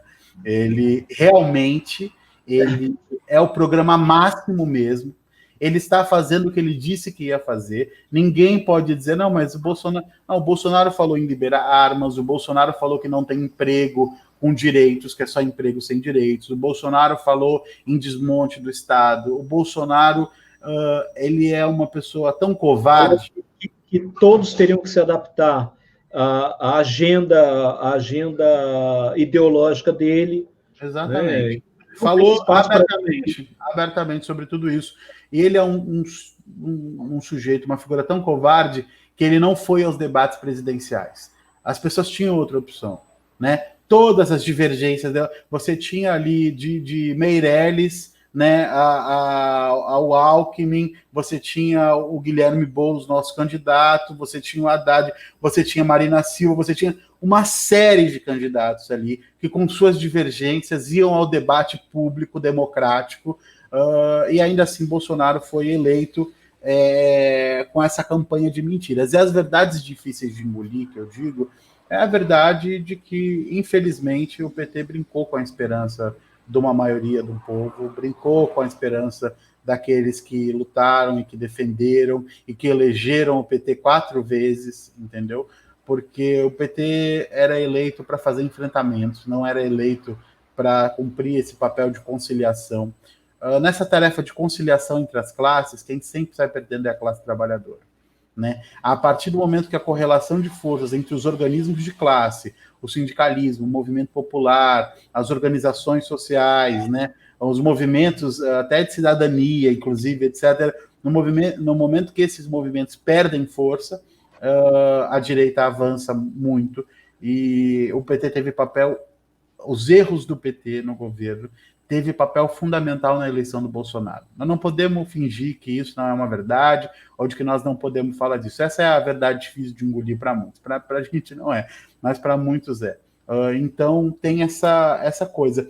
E como que a gente enfrenta esse monstro que parece uma hidra, né? Parece um dragão de 10 cabeças, que você corta uma cabeça, nasce uma nova. É um governo que diz uma coisa para os jornalistas, aí saem as notícias, ele diz que não disse, e aí a verdade ela passa a não existir mais. É o governo da pós-mentira. Exato. Tem a pós-mentira. Ele inventa uma mentira para poder depois dizer que não foi isso que ele disse. Exatamente. Então, como combater isso? Porque o governo Bolsonaro ele não está dentro da lógica da construção política que a gente conhece, que é a lógica de construir maiorias. O Bolsonaro não tem nenhuma preocupação em construir uma maioria neste momento na sociedade. Ele está sempre coesionando o seu exército, que bate ali de 20% a 30% a depender do momento. Ele está sempre coesionando esse exército para um enfrentamento duro, aberto, né, para defender o seu programa político, que é um programa hiperconservador, de perseguição dos oprimidos, de ataque aos direitos da classe trabalhadora. Então, isso foge da nossa lógica, porque a nossa lógica é a lógica de construir maiorias, de construir na sociedade uma maioria, uma estabilidade política que dê condições de fazer os enfrentamentos. Não, ele quer construir uma banda fascista mesmo, que tope ir com ele para onde ele for, e eles já mostraram que topam. Alguns acharam, não, o Moro vai sair, vai dar uma... Deu, de alguma forma, mexer alguma coisa. Agora, nada com um nível de profundidade que desespere, porque a banda mais fascista continua firme e forte junto com ele, entendeu? Então, esse é o... Como que enfrenta um governo que que a verdade vira só uma questão de ponto de vista, né? Que a verdade vira só uma questão de opinião. O Bolsonaro nos deixou para baixo porque ele parecia que era imbatível, né? Chega uma hora que ele diz assim, não é possível. Ele faz esse nível de barbaridade, as pessoas não se revoltam, o que está acontecendo? É uma frustração para nós que fazemos política de forma séria, de forma combativa, o que está acontecendo e tal.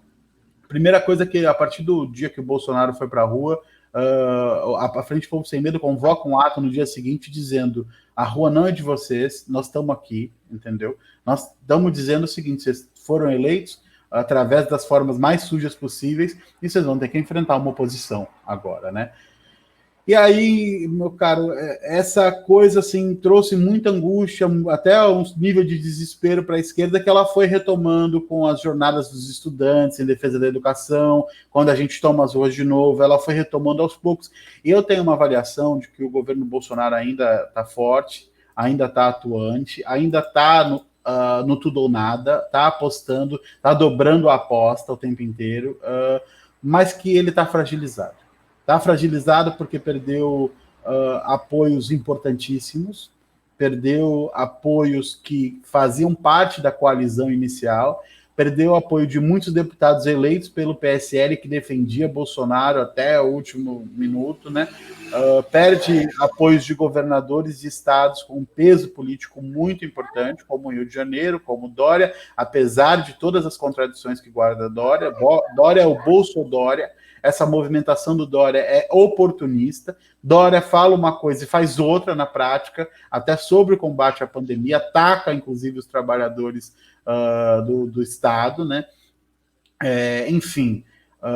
E o Bolsonaro, ele perde apoio dos governadores, ele perde apoio de parlamentares importantes na coalizão bolsonarista, ele perde um ministro como Sérgio Moro, ele faz uma atrapalhada enorme no Ministério da Saúde, em que setores da classe média desembarcam desse barco bolsonarista, e setores mais populares que a gente não conseguiu comunicar que a renda básica emergencial é um trabalho da oposição, infelizmente não entendem que essa política não vem do governo Bolsonaro, mas sim de uma pressão da oposição até mais ampla do que a oposição de esquerda, inclusive. Porque ele é um mentiroso, e mentirosos, assim, ele é um mentiroso doente, né? Porque ele não tem caráter nenhum. Isso a gente já sabe desde quando ele falou aquelas coisas na Câmara dos Deputados, sempre no enfrentamento que ele fazia com o Jean, ou mesmo com a Maria do Rosário, as coisas que ele falou, isso não é de alguém que tenha caráter, Everton. Não é. O ser humano não tem. Um ser humano que faz as coisas que esse indivíduo fez, não tem caráter nenhum. Então, para ele fazer isso é normal, é natural. As coisas que ele falou, né, que matou poucos, enfim, todas as barbaridades que ao longo da vida ele disse, mostram exatamente qual é o espírito desse indivíduo. Ele é doente, ele é um indivíduo doente. Nós elegemos um doente para presidir o país. Nós não, né? A população brasileira elegeu um doente para presidir o país. Agora, o que é mais revoltante nesse contexto, em tudo que você fala, é que a gente vê que os oportunistas, e você citou o caso do Dória, do Witzel, e aqui em Guarujá também, o prefeito de Guarujá, os oportunistas tentaram surfar na onda bolsonarista. Em Guarujá, a gente não pode esquecer que o prefeito foi um dos primeiros a assinar um pedido de implantação de uma escola militarizada em Guarujá, que foi uma forma de tentar se aproximar do Bolsonaro. Porque o Guarujá nunca teve histórico de necessidade de ter uma escola militarizada.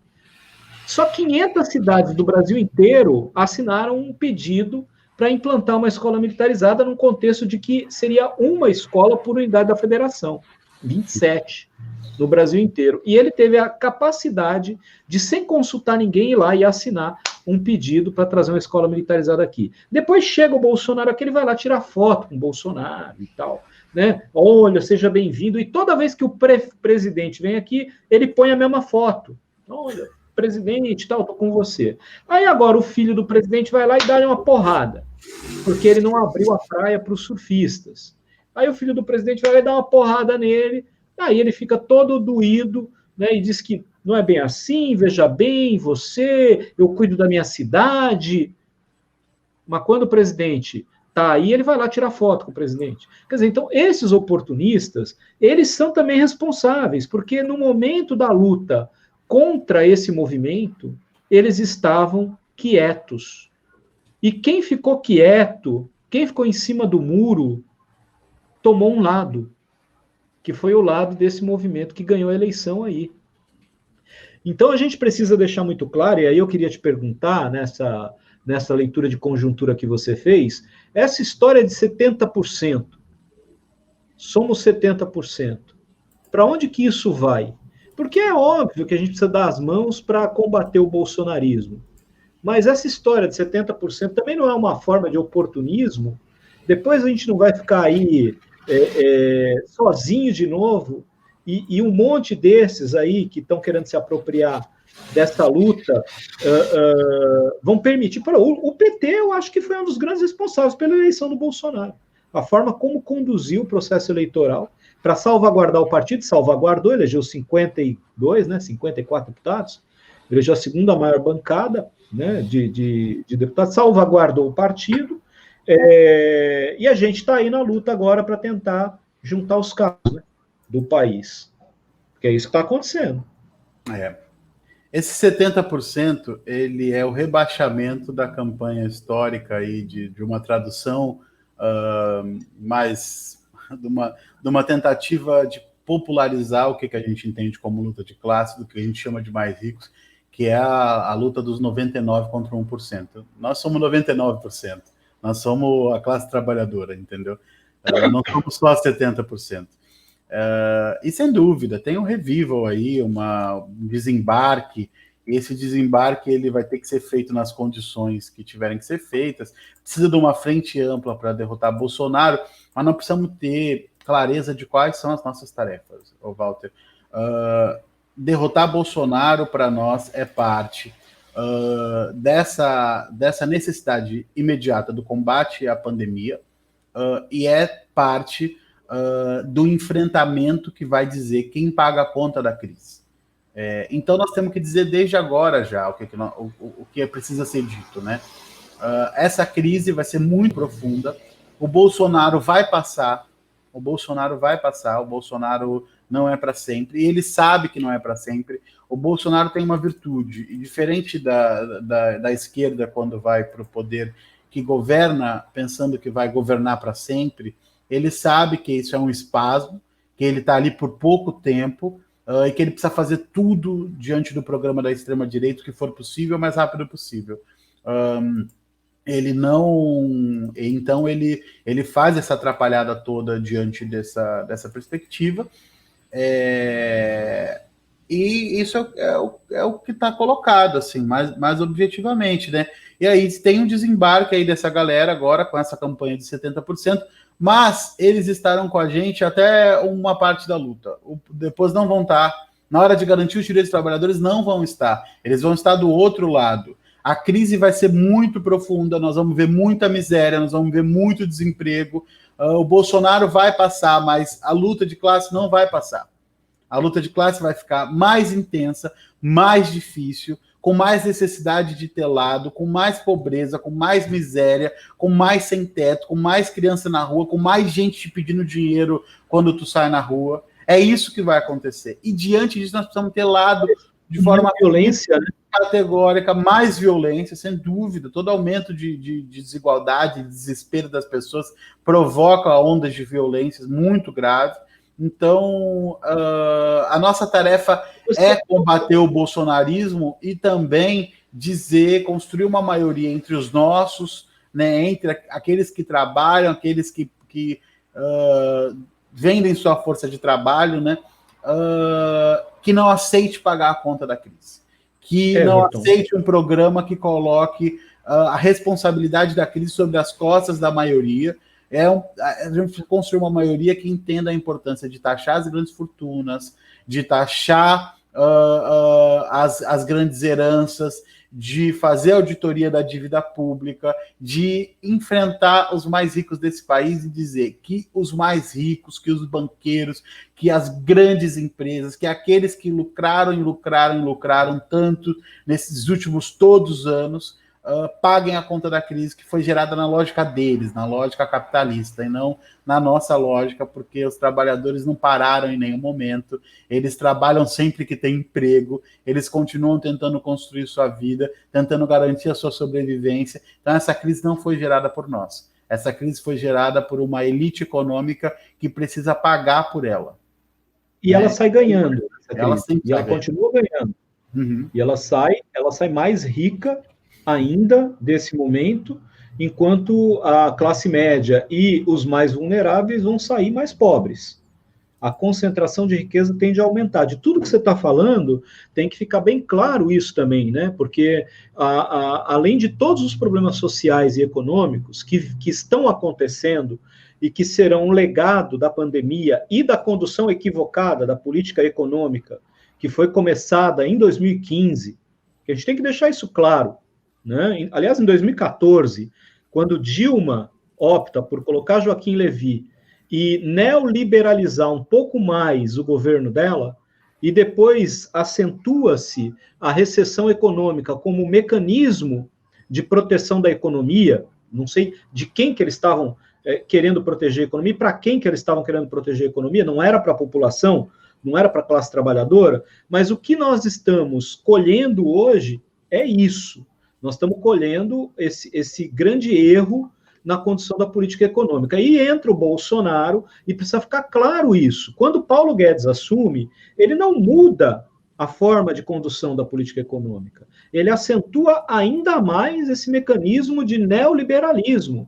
E ele só não conseguiu fazer tudo, por incrível que possa parecer, porque ao longo desse primeiro ano de governo, eles tiveram uma dificuldade enorme de construir uma base de sustentação política no Congresso Nacional, porque senão a gente estaria vivendo um momento ainda pior. Mas o que a gente vai colher, que é um país ainda pior do que o país que estamos vivendo agora, né? O país que entra na pandemia, ele é um país já ruim, e nós vamos sair da pandemia com um país ainda pior. Agora, Everton, tem espaço para a rua falar alto? Porque quem estava ocupando a rua, quem estava dominando a rua era uma classe média que estava fazendo uma construção de narrativa. Está muito em moda isso, né? Construir narrativa e tal. Estava fazendo uma construção de narrativa de lutar contra a corrupção e de salvar o país dos ladrões da esquerda. Essa era a lógica deles, né? E agora a gente está vivenciando uma realidade em que nós vamos sair de uma pandemia com milhares de mortos, dezenas de milhares de mortos, uma economia devastada, milhões de empresas quebradas, as pequenas empresas vão quebrar, a grande maioria delas vai quebrar, um sistema bancário ainda mais robusto e ainda mais enriquecido e com ainda mais patrimônio, porque o nível de endividamento da população é muito grande. Ontem eu vi uma propaganda do Santander oferecendo empréstimo a 1% por 20 anos para o pequeno empresário. Então, você imagina, o pequeno empresário, para manter a empresa dele viva, ele vai lá pegar um dinheiro, pagar 1% ao mês por 20 anos. Ele fala assim, é só 1%. Meu, é um juro, para 20 anos é um juro que nenhum lugar do mundo, nenhum investimento ele vai conseguir isso. E nem que ele tivesse dinheiro para investir, todo o dinheiro ele conseguiria isso. Na Bolsa de Valores, ele garantiria isso, mas ele vai pagar de juro para o Santander para ele manter a empresa dele viva. Quer dizer, vai quebrar tudo, né? E aí as ruas vão gritar, né? As ruas vão gritar. E aí é a hora da gente tomar a rua de novo? Tá chegando a hora da gente tomar a rua de novo? Tá faltando a gente ir para a rua? Porque não... O que vai ser desse país? O que vai ser de tudo isso? O que resta para a gente? Eu acho que tem que ter cuidado com isso. A primeira coisa, nós temos que entender a profundidade da pandemia e o quanto é importante preservar a vida da vanguarda militante, que é quem toma as ruas geralmente, a vanguarda que hoje promovem os atos e há muito tempo vem resistindo nas ruas, mostrando que no país tem resistência. Proteger a vida dessas pessoas é completamente importante. Completamente importante. A parte fundamental das nossas tarefas políticas hoje é derrotar Bolsonaro, é garantir que os trabalhadores não paguem pela crise e é se manter vivo, né? Isso é completamente importante, se manter vivo. Nós achamos que foi fundamental em que as torcidas organizadas e os movimentos populares e muitos militantes da esquerda, inclusive companheiros nossos, estavam lá representando, fossem para a rua e dissessem o seguinte: aqui não há espaço para performances racistas da Ku Klux Klan, aqui não há espaço de pedido de intervenção militar, nós vamos, a partir de agora, ter uma postura intolerante com os intolerantes, com aqueles que querem o fim da democracia, com aqueles que querem a faca no nosso pescoço. Nós não vamos aceitar, vocês não têm o direito de ir às ruas para pedir fechamento do STF, vocês não têm direito de ir às ruas para pedir intervenção militar, isso não é liberdade de expressão, isso é ataque à democracia, isso é ataque aos direitos mais elementares. Então nós achamos que foi muito importante, mas hoje conversando com alguns companheiros que estavam lá, faltou da nossa parte um pouco de organização. Nós temos que ter, inclusive, propositalmente, uma performance que mostre a nossa preocupação com a questão da pandemia. Nós precisamos estar a 1,5 metro de distância, como recomenda. Nós precisamos tomar as manifestações com esse caráter. E eu sou, neste momento, para mim é muito difícil falar isso, porque eu sou um cara sempre do movimento, enfim, das manifestações. Acho que a luta política na rua ela é completamente importante, mas nesse momento a única justificativa da gente ir para a rua é o combate aberto ao fascismo, porque combater o fascismo nesse momento é também combater a pandemia, é também defender vidas, e qualquer outra situação é muito mais difícil. A gente acha que manifestações dos trabalhadores de serviços essenciais que já estão expostos, que já estão, elas são importantes, respeitando esse distanciamento, como as enfermeiras fizeram em Brasília, como bancários da Caixa fizeram em São Paulo, né, aí pedindo condições de trabalho, porque essas condições de trabalho são que vai garantir também o combate à pandemia, mas nós vamos ter nosso momento de retomar a luta nas ruas, as grandes manifestações, né, de sair daqui com o nosso ônibus para Brasília, enfrentar 17, 18 horas de viagem com os nossos militantes, fazer um ato em Brasília, dar o nosso recado, depois volta para o ônibus, para em algum lugar, toma um banho, come alguma coisa, e é mais 18 horas de viagem. Os nossos militantes enfrentaram essa jornada hiper cansativa, muitas vezes, muito desgastante, né? Mas nesse momento nós não podemos ir para a rua, porque nós precisamos defender a nossa vida, precisamos cuidar dos nossos, precisamos ter autocuidado, precisamos proteger os nossos militantes, porque perder qualquer companheiro ou companheira nesse momento vai ser muito doloroso, em que a gente precisa de muita força, de muita unidade para combater o fascismo. Então, ir para as ruas só se for, só se justifica num ato antifascista mesmo, ou num ato de defesa de condições de trabalho para o combate à pandemia. No mais, o que nos sobra agora são as manifestações em casa mesmo, né? São os panelaços, são, de alguma maneira, as redes sociais. Isso que a gente está fazendo aqui, né? Isso que a gente está fazendo aqui, isso é o que nos dá condições de disputar a política. Nós vamos ter nosso momento de ir para a rua, eu espero que ele chegue logo. Eu estou muito ansioso por isso, né? Hoje, para nós é muito difícil ficar tanto tempo sem estender nossas faixas e nossas bandeiras e mostrar qual que é a nossa política, mas nesse momento nós precisamos proteger as vidas dos nossos companheiros e companheiras, sem dúvida. O Marcelo Valese, ele está falando da questão da cultura, ele que milita na área cultural, é conselheiro de cultura aqui no município de Guarujá, um artista, empreendedor social na área cultural, todas as dificuldades ele conhece muito bem, porque vivencia isso, e diz que a luta no campo das artes segue desigual em tempos de pandemia. De um lado, artistas sem nenhuma possibilidade de manter o mínimo para a sobrevivência, e do outro, um governo ausente e totalmente indiferente às mazelas diárias enfrentadas pelos trabalhadores da cultura. Tempos sombrios. Aliás, um registro, né, Everton? Na Câmara dos Deputados, houve uma votação para converter o Fundo Nacional de Cultura, parte do valor do Fundo Nacional de Cultura, para projetos de salvaguarda dos artistas, e o Partido Novo, que se diz novo, contrário a isso, inclusive falando aí a respeito dessa temática, né? O que demonstra claramente qual é a função dessa direita, né? É uma direita asquerosa, né, que não defende, que trata, aliás, né, a sobrevivência das pessoas como privilégio, né, porque salvaguardar uma renda mínima para artistas é salvaguardar a sobrevivência de artistas. Né? Lembrem-se que a grande maioria de artistas não tem fonte de renda que não seja o seu próprio trabalho, o seu suor. Né? E hoje eles estão num grupo dos que serão os últimos a voltar. Eu acho que eles voltam ainda depois das escolas. Eles voltam depois das escolas. E aí?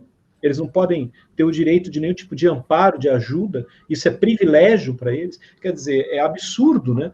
Quando a gente vê esse tipo de construção. O Sidney Bibiano vai estar aqui comigo na quarta-feira, está mandando uma boa noite. O Orlando está pedindo para a gente falar sobre os protestos nos Estados Unidos e uma correlação com os acontecimentos aqui no Brasil, da Fundação Palmares, né? A questão do que a gente está vivenciando aqui no nosso país e tal.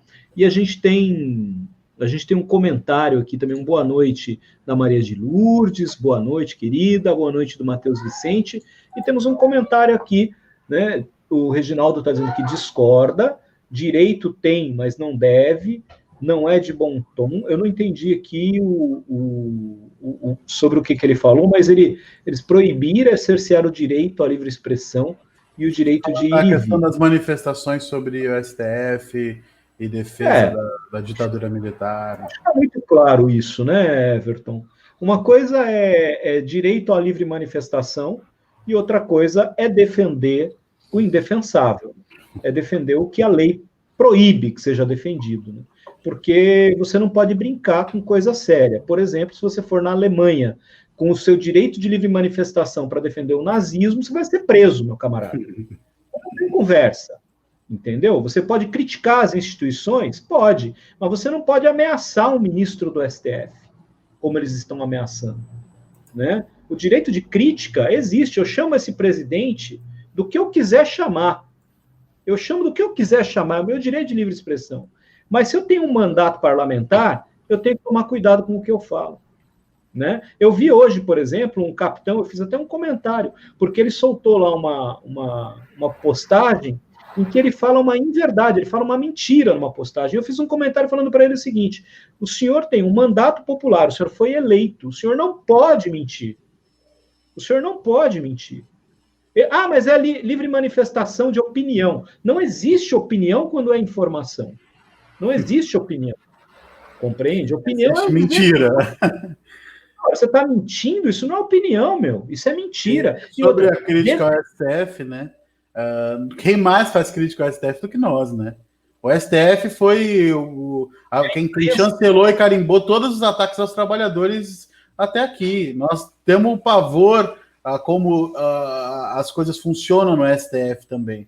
Agora, nós queremos um STF mais democrático, que defenda o direito da maioria, e o que eles querem é um STF que não impeçam eles de reabrirem os porões da tortura. É isso que querem em última. A questão do racismo estrutural no nosso país e o que está acontecendo em relação à Fundação Palmares, a relação desse acontecimento nos Estados Unidos, que está chamando muito a atenção, porque é uma revolta generalizada da população, mais do que uma revolta, é um chamado de muitos, né? A CNN, ontem a CNN estava um comentário de um dos comentaristas da TV dizendo que os ricos, milionários, chegou a hora deles tomarem lado. Porque se eles não tomassem lado nesse momento, não teria mais espaço para eles falarem. E um presidente lá que tenta, entre aspas, relativizar a violência policial contra a população afrodescendente nos Estados Unidos, e a questão racial nos Estados Unidos é muito grave, tão grave quanto aqui. A violência lá é tão grave quanto aqui, eu diria que aqui a nossa violência ela é ainda muito maior. Só que lá as pessoas em alguns momentos reagem, e aqui a gente vê muita gente relativizando essas formas de violência. Marielle presente. E tem gente que diz assim, mas por que Marielle presente? E todas as demais pessoas que morrem vítimas de violência no Brasil? O que você tem a dizer sobre isso, Everton? A primeira questão é uma ingenuidade chamar os grandes empresários a terem lado. Eles já têm lado. Né? Eles já têm lado, né? Não precisam escolher lado. Nesse momento, eu acho que nós vamos viver também a nossa grande revolta pela violência policial. Eu acho que a discussão aqui não é se vamos ter ou não, mas quando, porque a barbárie da violência policial no Brasil, ela é assustadora, né? E o que acontece hoje nos Estados Unidos é uma resposta contundente. O movimento negro nos Estados Unidos é muito radicalizado, tem um histórico de enfrentamento, né? Panteras Negras, Angela Davis, Malcolm X, enfim. Nós temos uma série de companheiros e companheiras, militantes de esquerda, que organizaram esses movimentos com enraizamento e com condições de enfrentamento desse nível, condições históricas para esse tipo de enfrentamento, né? Então, acho que é completamente importante, é muito doloroso ver as cenas do que aconteceu lá e do que a gente sabe que acontece em cada beco dessas cidades onde a gente vive, né, do nosso país. A violência policial, ela é brutal contra os trabalhadores. Assim, a gente vive isso em uma greve, a gente vive isso num despejo, a gente vive isso numa manifestação. Nós... na marcha contra a reforma trabalhista em Brasília, está mutado, Walter. Na marcha contra a reforma trabalhista em Brasília, a gente viu um companheiro ter a mão explodida, literalmente explodida ao nosso lado, entendeu? Nessa mesma marcha contra a reforma trabalhista, poucas pessoas sabem, mas um policial executou um tiro de arma de verdade. E uma pessoa foi morta nessa marcha. em Brasília, na marcha contra a reforma trabalhista do governo Temer. Então, isso assim, sem falar das reintegrações que nós já vivemos, assim, de estar lá enquanto militante, apoiando aquelas famílias, e às vezes, Walter, o simples fato deles saberem, por exemplo, te identificarem como alguém que não é dali, de alguém branco, de alguém que tenha um diploma universitário, isso às vezes inibe o nível de violência maior, às vezes não, mas às vezes inibe o nível de violência maior, e a gente vê assim, a força policial sendo utilizada para esse tipo de coisa, não para a proteção da população na maioria das vezes, né? É muito triste presenciar isso. O Reginaldo, eu acho que ele tem uma linha de pensamento bastante clara, né, em defesa da direita, mas ele comete alguns equívocos de conceito importantes, a gente precisa fazer a correção para não ficar no ar, né? Mas mentira até as grandes mídias praticam, sim, e a gente sempre denunciou isso, sempre. E como pratica? Ninguém mais do que nós sempre denunciamos que as grandes empresas de mídia têm lado e mentem descaradamente para proteger seus interesses, e isso é evidente, né? É evidente. E é necessário deixar isso claro, né? E aí ele diz que discorda que a violência no Brasil é fruto de uma esquerda irresponsável que governou o país por muitos anos, só teve discurso, mais nada. Eu gostaria de lembrá-lo, né, que a esquerda governou o país por pouquíssimos anos, né, e que a grande violência que nós temos no nosso país, ela vem de muito, mas muito lá atrás, com a estrutura de um Estado opressor, que é comandado por elites, que mesmo quando governos que se dizem de esquerda ocuparam espaços de poder, não tiveram como reestruturar esses aparelhos ideológicos do Estado. A polícia é um deles, né? A polícia, ela é controlada por uma elite. No alto comando da polícia, nós temos uma visão muito clara de que tem que se combater a periferia a qualquer custo. E essa é uma visão muito equivocada. Aliás, eu sou professor de geografia, e esse é um conceito, sociologia e geografia, quando a gente fala de periferia, quando a gente fala de marginalização, que são conceitos importantes, a gente deixa bem claro que existe uma lógica perversa de tentar, entre aspas, criminalizar as pessoas pobres. Porque você já percebeu que o nome do cara que comete um ilícito, uma ilegalidade, é marginal? Não, é marginal. Por que ele é marginal? Porque ele vive à margem da sociedade. Espera aí, a margem da sociedade, o marginal, é todo mundo que está desatendido por uma condição de dignidade de sobrevivência. O criminoso, ele não está só lá.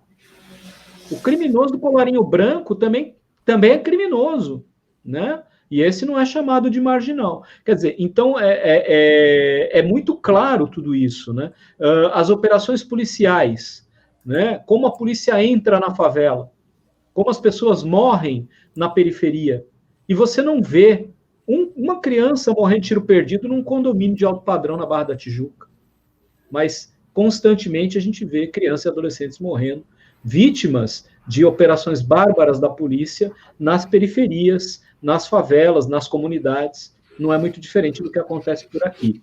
Mas, enfim, Reginaldo, é uma visão de mundo, mas eu acho que a tua visão é muito equivocada. Você precisa olhar para a realidade que te cerca e entender o que acontece com o mundo em que você vive, que a impressão que dá é que você desembarcou no Brasil apenas em 2003, né, quando o Lula foi eleito, né? A impressão que dá é que você nasceu em 2003 e não viu o que esse país viveu antes disso. A escravidão do povo negro é fator estrutural e estruturante desse país, que esse Estado foi fundado diante de uma violência brutal e histórica, e ele foi reformulado e reorganizado através de golpes e porões e torturas e escravidão, que não acabou, porque a gente vê aí deputados da direita acusados de escravizar trabalho infantil até hoje, né? De trabalhos análogos à escravidão, de crianças. Então, a questão da violência nesse país é muito mais profunda, muito mais profunda. Esse Estado foi construído em cima da violência de classe, da exploração, da escravidão, né, enfim, da violência contra os povos indígenas, da violência do etnocídio contra os povos da floresta, a violência que é uma questão que é muito profunda, né, faz parte quase do fundacional do Estado brasileiro aí como um elemento base, né, infelizmente. E uma das coisas muito, muito ruins que a gente tem aqui é que não se penalizou nenhuma dessas formas de violência, né? Nós sempre tentamos encontrar uma saída que não fosse a saída do conflito. E é por isso que muitas vezes a gente paga um alto preço de tentar superar esses problemas e esses problemas estarem tão enraizados, né, e estruturados na nossa sociedade. A questão da ditadura mesmo é um dos exemplos, né? O Bolsonaro, quando... Pode falar. Quando ele Ustra é um criminoso de Estado. É um criminoso de Estado. Com certeza. Né? Um criminoso. Esse cara, ele jamais poderia ter sido homenageado no parlamento.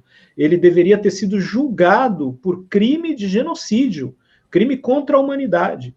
Né? Ele usou o Estado brasileiro, o poder que foi conferido a ele pelo Estado brasileiro, para cometer um crime. Há quem diga da tortura, imaginando que a tortura era legal, né, Everton?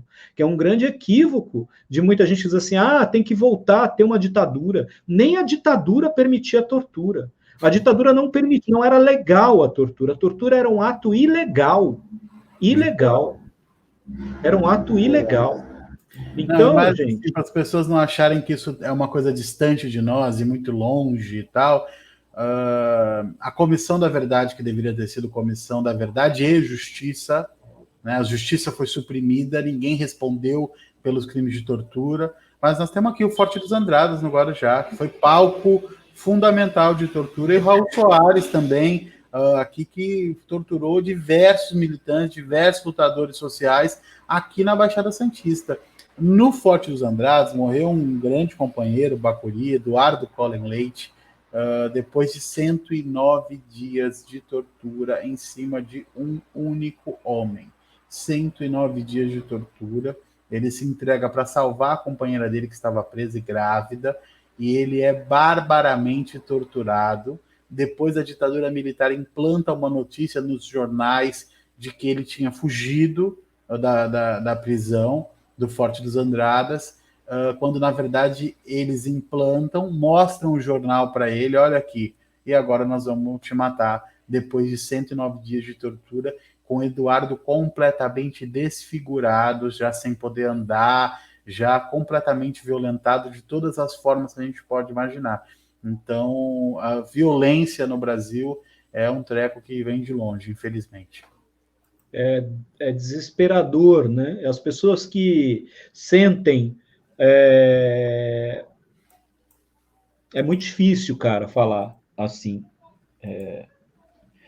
Mas as pessoas que veem aquelas cenas, ou que veem as cenas no cotidiano, de como a polícia aborda na periferia, e como aborda as pessoas por serem pretas ou por serem pobres, o sentimento de revolta é muito grande. É muito grande. Lutar contra isso é uma condição primordial de existência, de dignidade humana. A gente não pode aceitar isso, gente. A gente não pode aceitar isso. Quando eu ouço alguém defendendo esse Bolsonaro, defendendo os valores que ele prega, não dá. Não dá. Não dá. É isso. Eu preciso respirar fundo e o tempo todo tentar encontrar energia, porque o que motiva a luta hoje é lutar contra isso, cara. É inaceitável, inaceitável. Inaceitável. Porque o que ele defende é isso, né, Everton? O que ele defende é isso, né? E a gente não pode aceitar isso, cara.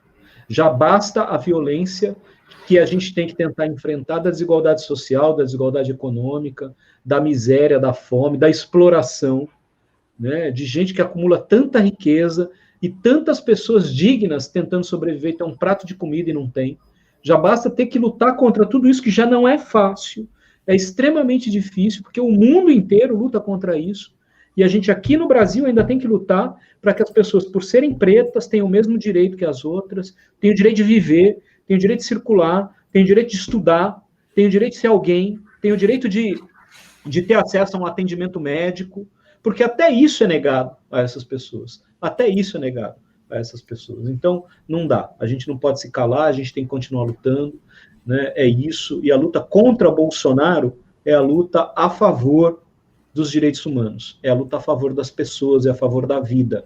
Né? Nós precisamos combater esse elemento, que é um elemento de genocídio, é um elemento de destruição de valores da humanidade, é um elemento de destruição de tudo, tudo pelo que a humanidade lutou até hoje. Lutar contra Bolsonaro é lutar contra a barbárie, na sua forma mais abjeta.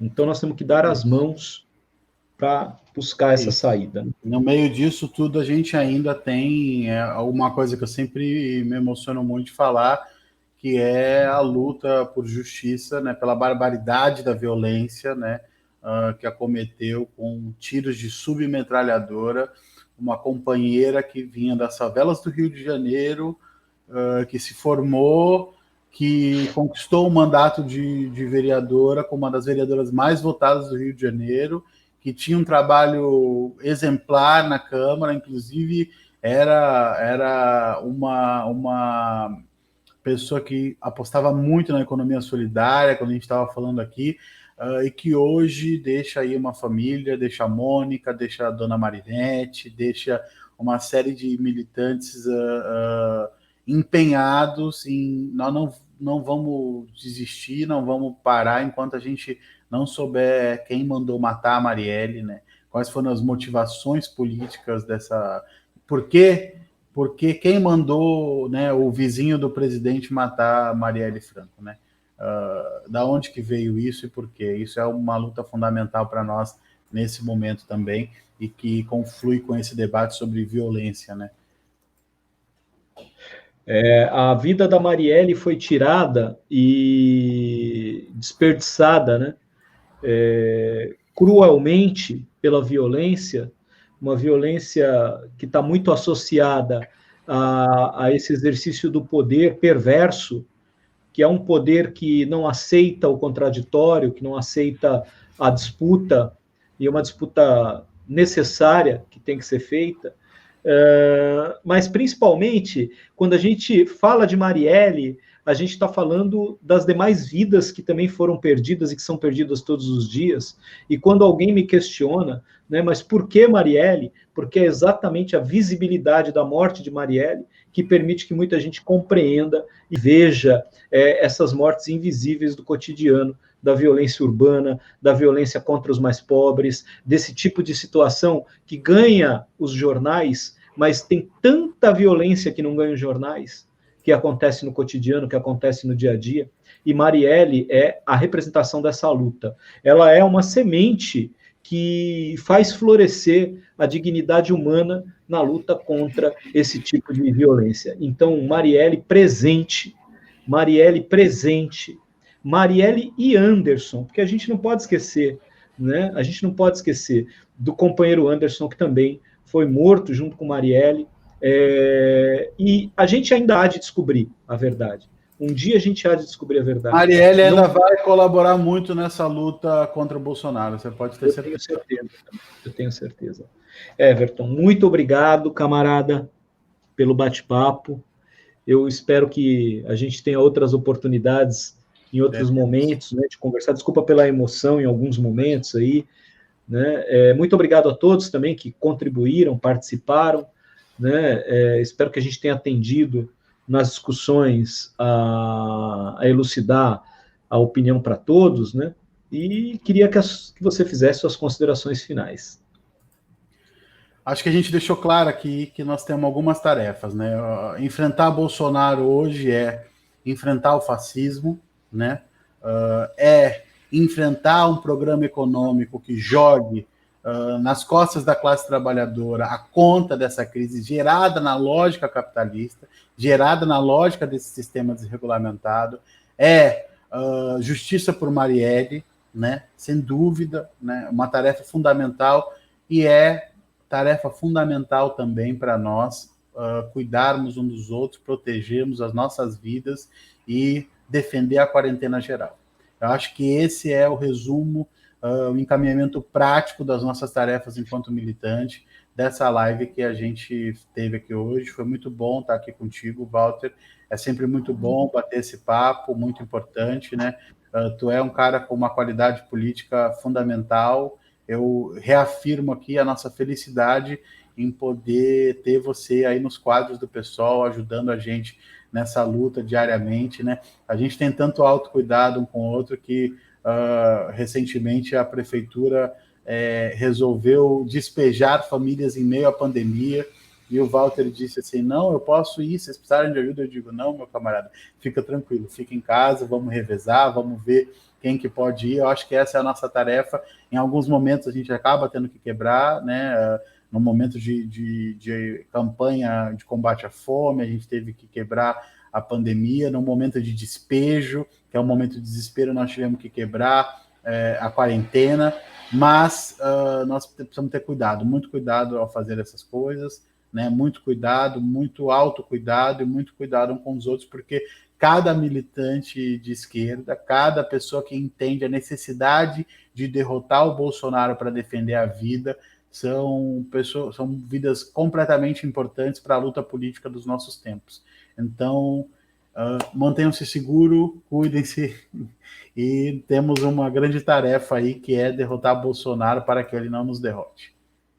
Sem dúvida nenhuma, Everton, um prazer é meu, enorme, de estar com você. Tenho uma enorme admiração pela maneira como você constrói a discussão, o debate, de maneira tão democrática, né, dentro de um partido que tem todas as suas divergências internas, mas que promove uma síntese fundamental no momento atual de construção da democracia brasileira, num campo que é o campo da esquerda, o campo progressista, no campo dos que lutam por melhores condições de vida para todos, no campo dos que lutam pela defesa do interesse público, no campo dos que lutam pela política de maneira ética, limpa, agregada e aliada com a defesa do interesse da maioria das pessoas, que é a classe trabalhadora. É um orgulho enorme poder militar com companheiros e companheiras que fazem política dessa maneira, que fazem política olhando para os valores que defendem. Então, para mim, que ao longo da minha vida inteira não tive uma vida de facilidades, tive uma vida de muitas dificuldades, tenho uma história de vida que me habilita a falar com clareza e com tranquilidade de qualquer lugar, né? Aquela história do lugar de fala, né? De onde eu vim, eu estou habilitado a entrar em qualquer condição para falar de qualquer situação, porque tudo o que alguém podia passar, eu já passei, e eu olho hoje para as pessoas que precisam e olho com dor no coração de saber que era tão possível que a vida das pessoas pudesse ser um pouco diferente, um pouco melhor, e estar na política, eu acho que só tem uma utilidade, é isso, porque senão eu estaria cuidando da minha vida, cuidando da minha filha, cuidando da minha família, cuidando dos meus alunos. Eu acho que a política ela é um elemento de transformação da sociedade, ela é a ética do coletivo. Quando a gente fala de ética no dia a dia, eu penso na política, né? É a gente usar isso como uma ferramenta de transformação, é a gente usar isso como energia, como vitamina, como força. Se não for para ajudar o próximo, se não for para ser comunista no sentido amplo da palavra, né, de ser comum mesmo, de pegar na mão do outro, de tentar levantar quem está caído, eu acho que é um pouco isso, né? No sentido mesmo do espírito eu sou cristão, né, no sentido desse cristianismo comunista, desse cristianismo militante, desse cristianismo verdadeiro, de se doar em prol de quem precisa. A política é isso, e eu vejo no PSOL uma reverberação muito grande, né, um brilho, o sol, o nome do partido é isso, né, socialismo e liberdade, mas o símbolo dele é um sol sorrindo, porque eu acho que mais do que nunca a gente precisa que a sociedade consiga sorrir, e mais do que nunca a gente precisa que a luz chegue na mente das pessoas para elas entenderem a sua própria realidade. É a consciência, e esse sol é o sol dessa consciência. Então, militar junto com vocês, companheiros, é conseguir transformar tudo isso em motivo para a luta. Né? Muita gente fala do luto. Né? Nesse momento, eu estou vivendo um luto forte por pessoas que a gente está perdendo, por milhares de brasileiros que estão morrendo. A gente aqui em casa não está mais ligando a televisão para poder tentar conviver de maneira sadia, psicologicamente, com esse momento. Não é fácil ficar longe das pessoas que a gente ama, ouvir tantas barbaridades como a gente está ouvindo, pedir para as pessoas ficarem em casa e ouvir gente dizendo assim, mas você quer que a economia quebre? Você quer que o empresário quebre, que não tem emprego para as pessoas? Você está em casa porque você pode. Né? Enfim, coisas absurdos como esse. Ninguém sabe como dói dormir, né? Como dói você pegar um prato de comida, olhar para o prato de comida e comer, a dor que dá de você pensar que tem tanta gente precisando e que não tem. Então, meu camarada, nesse momento, eu acho que o que a gente precisa é realmente se fortalecer, e o nome da nossa corrente é esse, né? Fortalecer. A gente precisa se fortalecer e transformar isso em mais motivo para lutar. Eu agradeço muito, Everton, por vocês me darem motivo para lutar e olhar para o lado e saber que tem companheiros de honra e de orgulho que estão de mãos dadas para a gente enfrentar esse desafio. Porque a gente vai vencer essa batalha. A gente vai vencer o bolsonarismo, a gente vai vencer a destruição do serviço público, a gente vai vencer quem quer acabar com a classe trabalhadora. Nós vamos vencer. Juntos. A história é nossa, né? Como diriam. Um abraço, querido. Um abraço. Valeu, um abraço. Fiquem em casa, fiquem bem.